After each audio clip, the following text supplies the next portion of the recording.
Yeah, proud of the team. Almost a flawless game until we gave up 49 points in the second half. The only negative I'll say is I want us to get to a point total in our brains, so that we can play harder and have a common goal.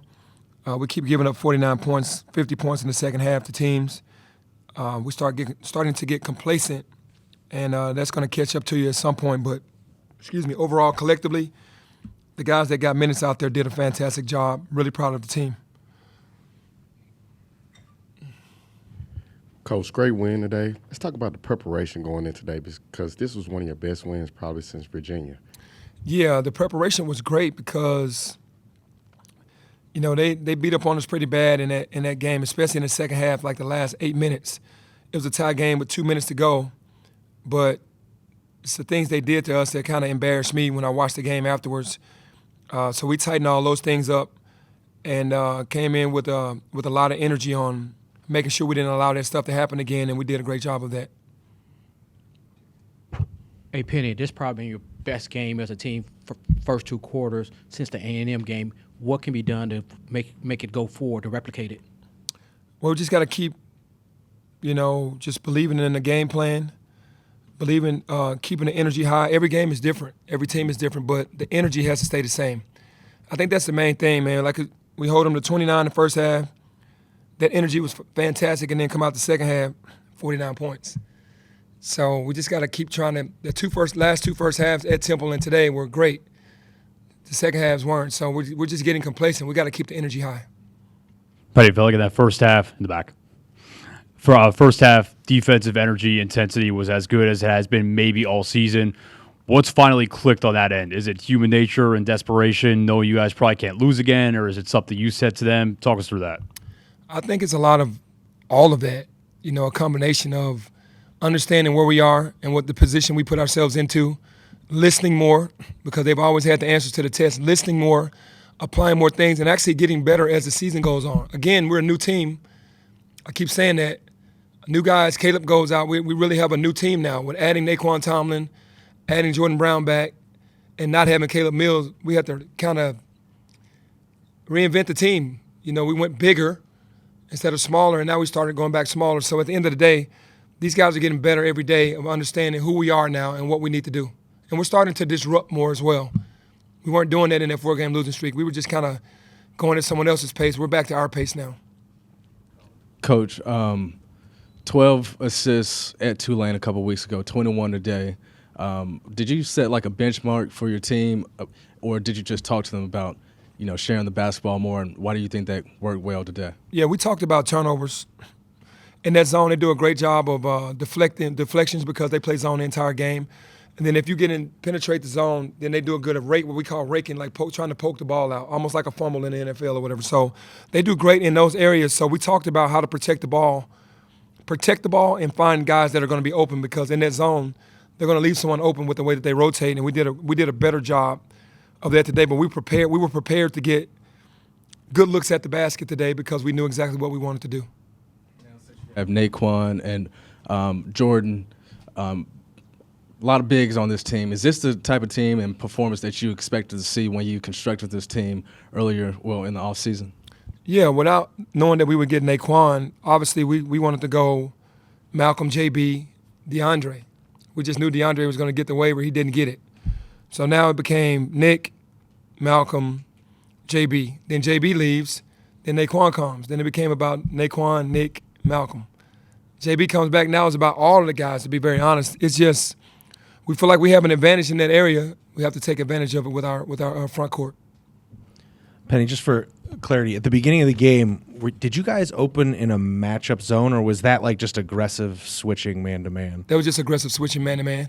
I imagine that's kind of how you envision it, kind of almost looking Absolutely. like a That's what we weren't doing during the 4-game losing streak, and pretty much during the 10-game win streak, we weren't at that level. Mm-hmm. I still gave us a higher grade defensively back then than offensively because I was asked that question, and now it's flipped. Defensively we were playing poorly until the last couple games. We're giving up a lot of points in the second half, but when we have a game under control, up 23, 25 points, that lets you know where you can really be. Well, I was going to ask you because the difference between this game and some of the previous ones is I know the final margin was 12, but like there was never really a moment where they threatened you, unlike the Temple game. Was there anything you saw out there that these guys did better in terms of not letting Tulane get back in the game? Yeah, well, they knew where the soft spots were in the zone. They knew how to take advantage of those things. JQ never played Tulane. David Jones never played Tulane. Neither has Jordan Brown and any of those guys. Only Malcolm, Jaden, and Jaquan Walton pretty much. So that zone kind of messes with you a little bit the first time you see it. This time around, they were more prepared. They respected the team more, and were really understanding where the soft spots were in the zone. So whenever they went on a run, we knew that we could get a good look in certain areas, and then we just tightened up on the defensive end as well. Two things. One is you've talked up until recently about still getting to know each other and all of that. Do you think, if you will, like kind of the light has gone on just in terms of understanding tendencies, where guys want the ball and wants and needs and things like that, playing together? Did the light switch? And then the other thing is, you mentioned Jordan Brown a number of times. How much was this kind of like the scenario that you envisioned when you were weighing, him coming back? Yeah, for sure.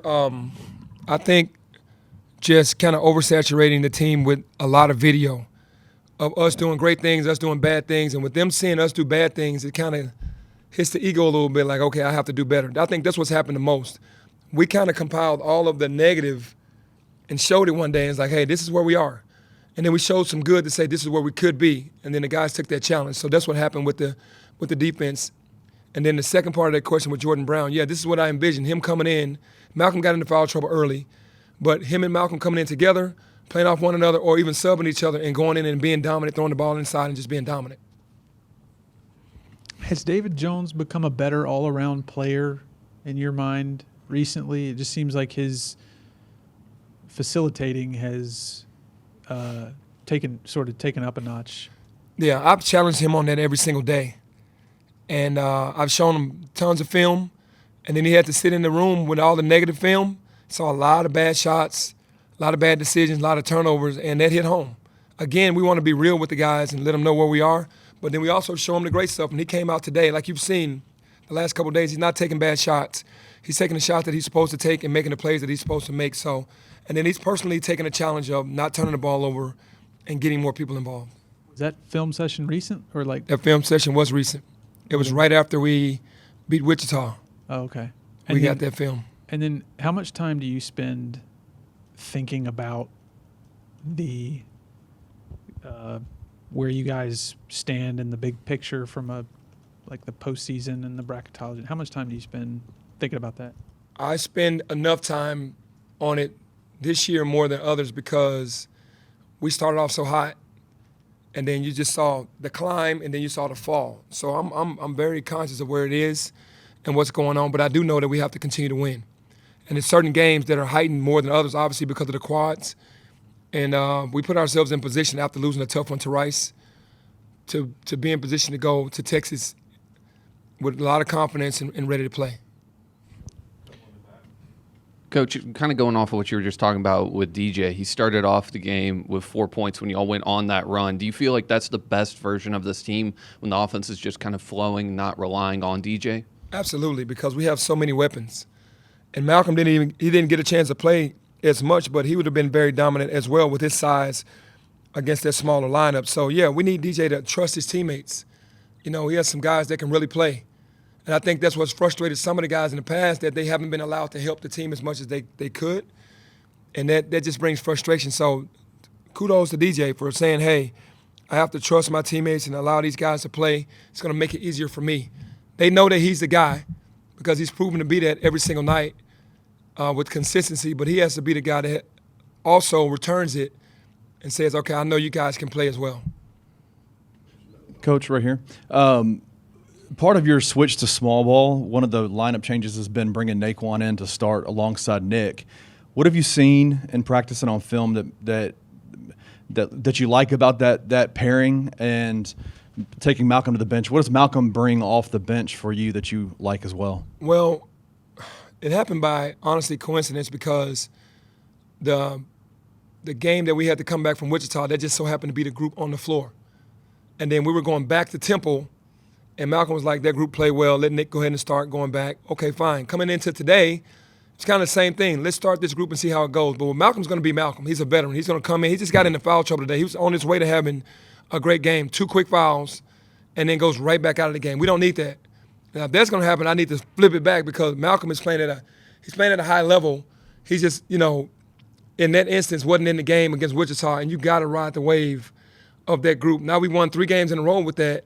It's kind of hard to go, okay, let's go back to this. So hopefully that's not going to bother Malcolm enough to make him come off the bench and start getting into foul trouble. He's a veteran, and we're definitely going to feed him when he comes in. So we're hoping that makes Malcolm come off the bench and go, okay, you guys started. I know I'm coming in within the first 3 minutes anyway.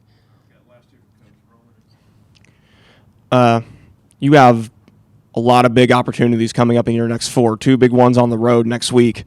Then it's one of the top teams in the conference in Charlotte. Then after that, it's the first FAU game. How important was it to the team's psyche to have this kind of performance today heading into that stretch? No, it was very important because we gave one away against South Florida and then had to go to Tulane to UAB.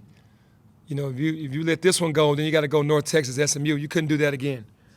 And we understood what was going on today and the magnitude of the game, and we took care of business, and we're playing at a high level right now. So that makes it even better going on these road trips. This reminds me when we were going to VCU, Texas A&M, all these games where we felt like every game we went into, we were going to win. That 4-game losing streak, it just seemed like everything was a struggle, and we just had to wait till the game started to see what was going to happen, no matter what we did.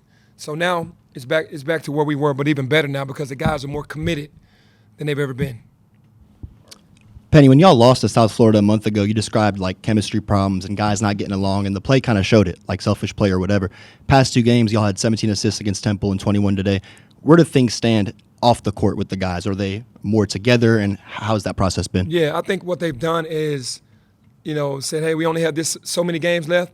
Let's grow closer. Let's not grow apart. Whatever's happened up until now, there's nothing we can do about it. But they're starting to hang out. Like I think they had something at JQ's home, I think, like maybe a week ago. They're starting to do things together on the road, be more around each other more, and start talking more about basketball and what's going on because we let an opportunity obviously slip away, losing 4 games in a row, but we've got a grasp on it again. And now being tighter and closer helps us win the game. Instead of having arguments in the huddles, it's talking about what we need to do. When did that turn? Every game. I think it turned the last 8 minutes of the Wichita game. That's when it officially turned.